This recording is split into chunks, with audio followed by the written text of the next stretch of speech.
Hello, എന്തൊക്കെയാണ് വിശേഷം? എല്ലാവരും സുഖമായിട്ടിരിക്കുകയല്ലേ?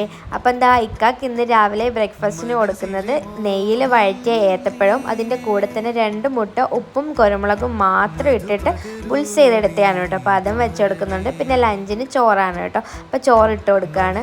പിന്നെ നമ്മുടെ വീഡിയോ സ്ഥിരമായിട്ട് കാണുന്ന ഒരു സബ്സ്ക്രൈബർ ഒരു ഹായ് പറയാൻ പറഞ്ഞിട്ടുണ്ട്. അപ്പോൾ ആളുടെ പേര് അഭിനവ് എന്നാണ്. അപ്പോൾ അഭിനവിന് ബിഗ് ഹായ്. പിന്നെ നമ്മളിതാ ഇന്ന് ചോറിൻ്റെ കൂടെ കൊടുക്കുന്നത് പയർ തോരനാണ് കേട്ടോ. അപ്പോൾ ഇതാ ചോറിൻ്റെ മുകളിലേക്ക് ഒരു സൈഡിലായിട്ട് കുറച്ച് പയർ തോരൻ വെച്ച് കൊടുക്കുന്നുണ്ട്. അതിൻ്റെ കൂടെ തന്നെ കുറച്ച് വെണ്ടയ്ക്ക മെഴുക്കുവരട്ടിയും കൂടെ വെച്ച് കൊടുക്കുന്നുണ്ട് കേട്ടോ. അപ്പോൾ അതും വെച്ച് കൊടുത്തിട്ടുണ്ട്. പിന്നെ ഇന്ന് ഫിഷ് ഫ്രൈ അയലയാണ് കേട്ടോ. അപ്പോൾ അയല എയർ ഫ്രയറിൽ ഫ്രൈ ചെയ്തെടുത്തതാണ് കേട്ടോ. അപ്പോൾ അതും ഇതാ ഒരു സൈഡിലാക്കി വെച്ച് കൊടുക്കുന്നുണ്ട്. പിന്നെ ഇന്ന് ചോറിൻ്റെ കൂടെ കറിയായിട്ട് കൊടുക്കുന്നത് സാമ്പാറാണ് കേട്ടോ. അപ്പോൾ സാമ്പാറും എടുത്തിട്ടുണ്ട്. പിന്നെ ഈവനിങ് സ്നാക്കായിട്ട് എന്നും കൊടുക്കുന്ന പോലെ തന്നെ കുറച്ച് നട്ട്സും വെച്ച് കൊടുത്തിട്ടുണ്ട്. അപ്പോൾ ഇത്രയേ ഉള്ളൂ ഗൈസ്. അപ്പം നമുക്ക് അടുത്ത വീഡിയോ ആയിട്ട് കാണാം. ബൈ.